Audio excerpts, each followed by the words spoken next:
Welcome to Crime Dissected. Think back to when you were 18 years old. You're just starting to figure life out, navigating the world, maybe walking home from a night out with your mates. Well, that was Henry Nowark. Just a normal lad walking through Southampton, recording a completely random, casual video on his phone. But what Henry didn't know is that his camera was about to capture the final moments of his life. On the recording, you can hear Henry call out to a man walking just ahead of him in the dark. He says, "You're a bad man. Say you're a bad man. Go on."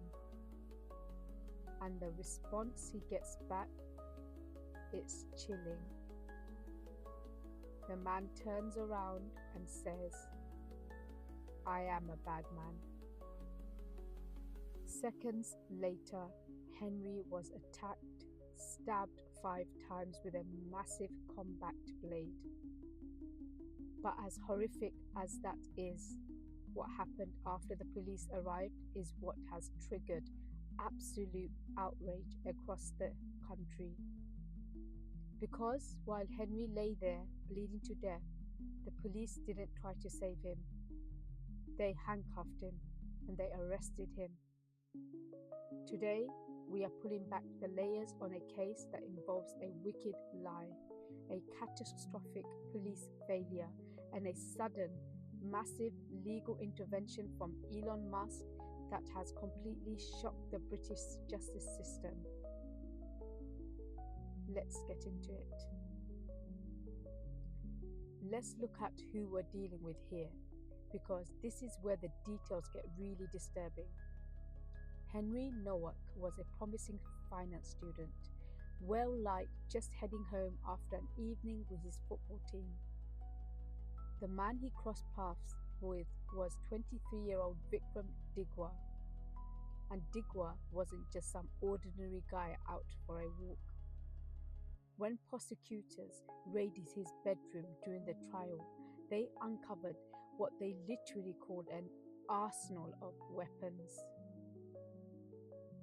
This guy had been obsessed with and training with bladed weapons since he was 12 years old. Imagine that, being 12 years old and obsessed with knives in your bedroom. Now, under UK law, practicing Sikhs are allowed to carry a kirpan, a ceremonial dagger. But as the prosecution pointed out to the jury, that tradition is completely covered by carrying a small, discreet blade under your clothes.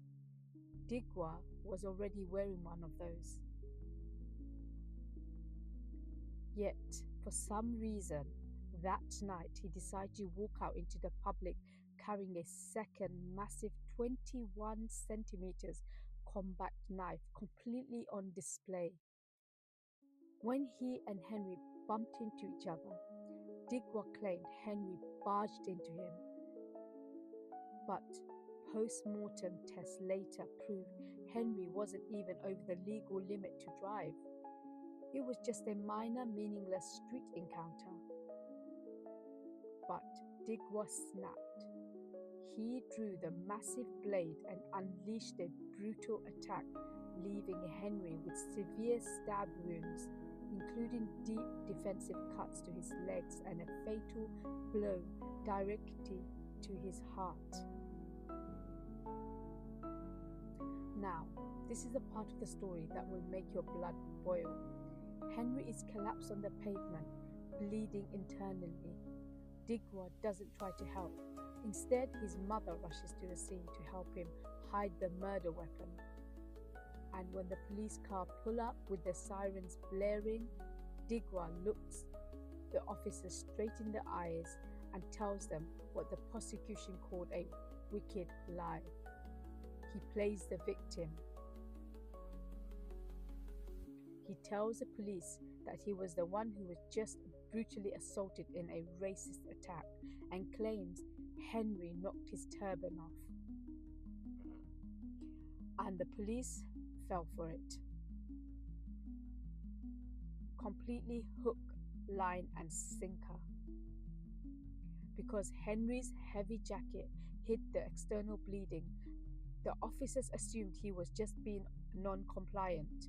They ordered the dying boys to get down, pull his arm behind his back, and lock the steel handcuffs onto his wrists. Imagine that. Henry's very final words on this earth, whispered to the officers arresting him, were, "Please, brother, I can't breathe." The trial wrapped up in May 2026, and the jury saw right through it, finding Digwa guilty of murder. It forced Hampshire police to issue a massive, humiliating public apology, admitting they were deeply sorry they handcuffed a boy in the moments before he lost consciousness. But for Henry's family and the public, a simple sorry doesn't cut it. As you can imagine, this verdict has caused an absolute storm online and across the UK, and it's opened up some really intense debates. First, let's talk about the impact on the wider law-abiding Sikh community. Groups like the Sikh Federation UK were quick to point out that this was a completely isolated incident and that the police horrific handling of the situation unnecessarily inflamed racial tensions. But the community leaders knew they couldn't just sit back. The Supreme Sikh Council, which represents Sikh leaders all over the UK, stepped up and announced an extraordinary convention. They are actively reviewing internal safeguards around carrying ceremonial knives. They want to make sure the line between religious practices and the criminal behavior is absolutely unmistakable. They've launched a massive nationwide educational campaign to teach young people the immense responsibility that comes with these sacred items, ensuring a tragedy like this never happens again. While the community is trying to educate, politicians are absolutely furious.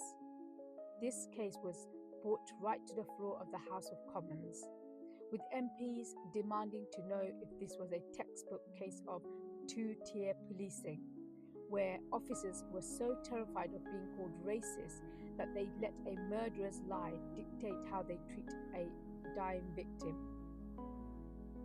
And then, out of absolutely nowhere, the story took a massive turn. Elon Musk saw the details of the case trending online, and he was so stunned by the police failures that he made a massive public announcement. He has offered to completely fund a wrongful death lawsuit and a private prosecution directly against the individual police officers who handcuffed Henry.